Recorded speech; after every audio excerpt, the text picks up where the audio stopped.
Hello student, कैसे हो। हम चैप्टर नंबर 10 सर्कल कर रहे थे। तो आज हम क्वेश्चन नंबर 7 स्टार्ट करते हैं।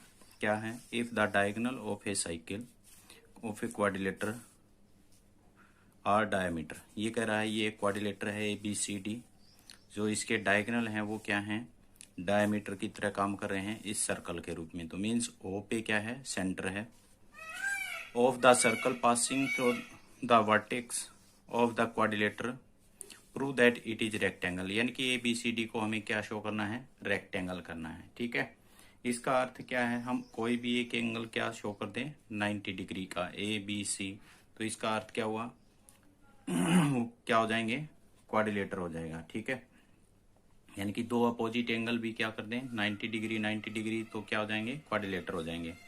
सो हम स्टार्ट करते हैं। Triangle OAB and triangle OCD, ये वाली ट्रेंगल और ये वाली ट्रेंगल लिया हमने। ठीक है, हमें पता है OA is equal to OC क्या है, radius.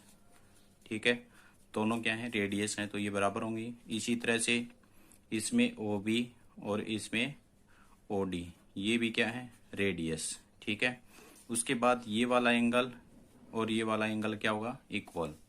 So angle AOB is equal to angle COD। क्यों है, वर्टिकल अपोजिट एंगल। ठीक है, ये दोनों वर्टिकल अपोजिट एंगल है क्योंकि ये दोनों लाइन इंटरसेक्ट कर रही हैं, तो वर्टिकल अपोजिट एंगल क्या होंगे, इक्वल। सो ट्रेंगल OAB कॉन्ग्रेंट हो जाएगी ट्रेंगल OCD किसके द्वारा, साइड एंगल साइड के द्वारा। ठीक है, तो यहां से हमें क्या मिला, AB इज इक्वल टू क्या मिल जाएगा, CD।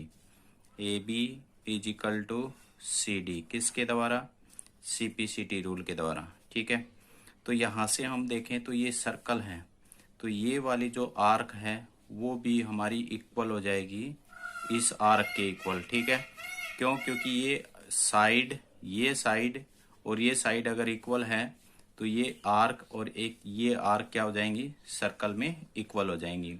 तो हम क्या लिख सकते हैं, AB, ये तो साइड था तो आर्क के लिए मैंने बताया था ये सिंबल होगा, और इज इक्वल टू CD, ये दोनों आर्क क्या होगी, इक्वल। तो इक्वेशन नंबर फर्स्ट।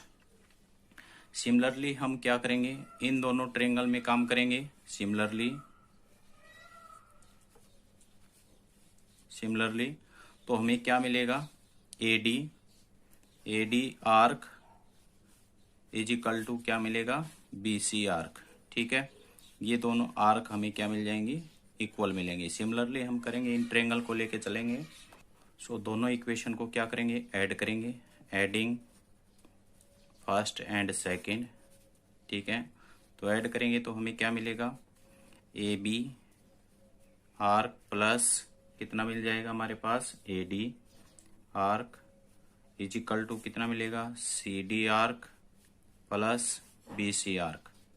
ठीक है, इसको देखें तो A से D और A से B, यानी कि यहां से लेकर यहां तक की आर्क हो गई है। ठीक है, तो ये आर्क क्या हो जाएगी, BD, या फिर क्या बोल सकते हैं, BAD, ये आर्क हो जाएगी। और इसको देखें तो ये क्या हो जाएगी, यहाँ से B से D, यानी कि BCD, ये आर्क हो जाएगी। ठीक है, इसका अर्थ क्या हुआ, इन दोनों देखो ये आर्क और ये आर्क इक्वल होगी, तो BD क्या कर रही है, BD डिवाइड्स कर रही है किसको, सर्कल को। BD divides circle equal part.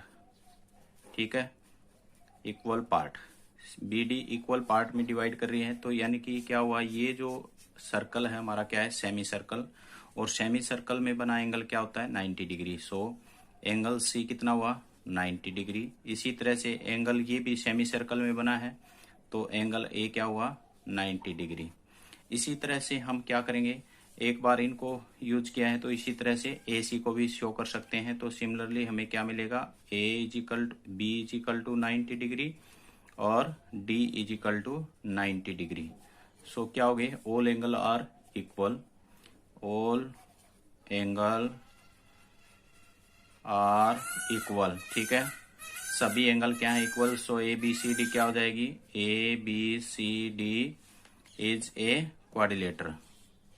जो क्वाड्रिलेटर है वो क्या बन जाएगा, रेक्टेंगल बन जाएगा,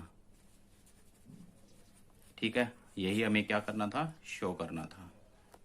नेक्स्ट क्वेश्चन नंबर 8 क्या कह रहा है, if a non parallel side of a trapezium are equal prove that it is cycle. Cycle है तो इसका अर्थ है अपोजिट एंगल का सम, यानी कि जो रेड में यहाँ बना हुआ है ए बी सी डी, ये हमारा क्या है, ट्रपेजियम।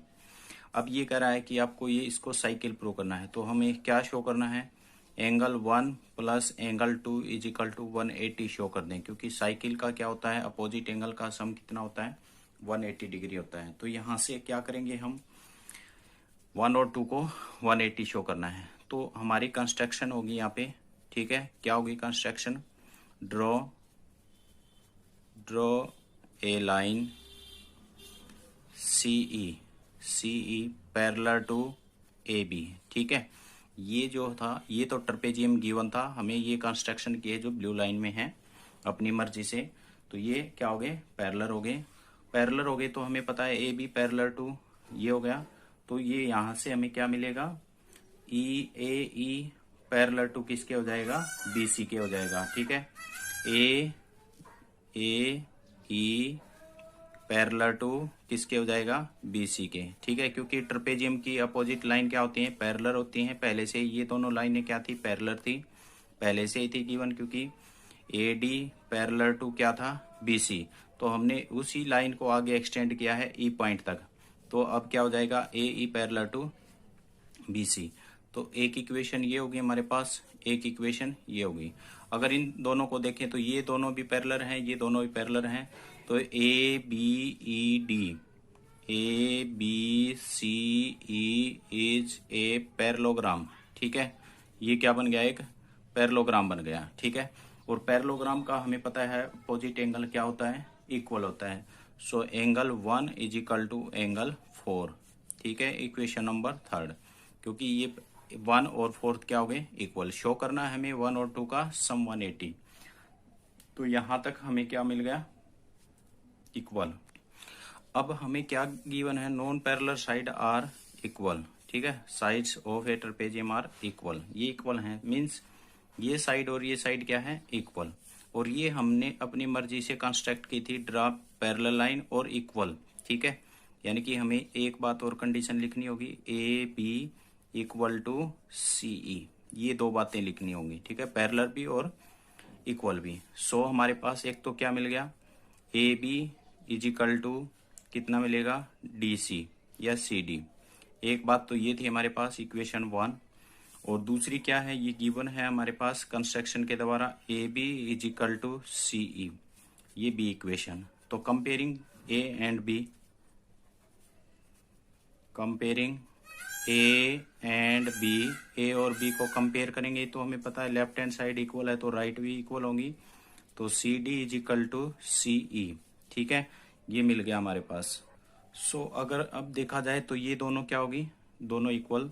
तो in triangle C E D एक क्या बन गई, आइसोसेलेस एंगल बन गई। तो हमें पता है एंगल आइसोसेलेस एंगल का क्या होगा, कौन सा, इस साइड के अपोजिट 4 और इस साइड के अपोजिट कौन सा होगा, 3। So angle 3 is equal to angle 4, equation number 4 मान लेते हैं इसको, ठीक है। अब हम एक प्रॉपर्टी थी हमारे पास, ये एक्सटीरियर एंगल है, तो angle 2 is equal to exterior angle का सम। एक्सटीरियर एंगल किसके बराबर होगा, अपोजिट सम के बराबर होगा। यानी कि एंगल 4 + 5, किसी भी ट्रेंगल में हमने पढ़ा था कि ये एंगल है, इसका इस वैल्यू, इस एंगल की वैल्यू जितनी होगी वो किसके बराबर होगी, इन दोनों के बराबर होगी। तो इसी तरह से 2 का किसके इक्वल होगा, 4 और 5 के सम के इक्वल होगा, ठीक है, सम ऑफ एक्सटीरियर एंगल, ठीक है। ये हमारे पास प्रॉपर्टी थी, उसके द्वारा हो गया। अब क्या करें, हम दोनों साइड ऐड कर दें, एडिंग बोथ साइड एंगल 1। तो यहाँ क्या हो जाएगा, angle 1 plus angle 2 is equal to angle 1 plus angle 4 plus angle 5, ठीक है। ये हमें क्या मिला, इक्वल मिला। अब हम यहाँ से देखें तो 1 और 4 क्या है, यहाँ से देखें 1 और 4 क्या है, इक्वल, और 4 और 3 क्या है, इक्वल, यानी कि 1 4 के बराबर, 4 3 के बराबर। सो 1 और 3 क्या हो गए, इक्वल। तो हम क्या चेंज कर सकते हैं, 1 प्लस एंगल 2 इजिकल टू 1 की जगह क्या रख सकता हूँ, अब मैं 3 रख सकता हूँ। Angle 3 plus angle 4 plus angle 5। क्यों, क्योंकि बाई इक्वेशन किसके द्वारा, थर्ड एंड फोर्थ, क्योंकि इनको कंपेयर करेंगे तो हमें क्या मिल जाएगा, 1 इजिकल टू 3 मिल जाएगा।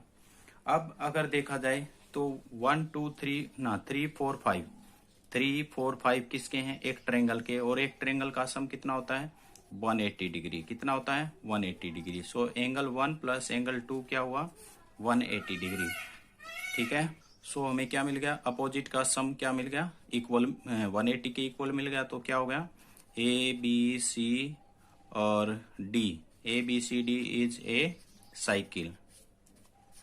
ठीक है, ये हमारे पास क्या बन गई, साइकिल बन गई। तो किसी भी बच्चे को कोई भी डाउट है तो कमेंट सेक्शन में कमेंट करके जरूर बताएं।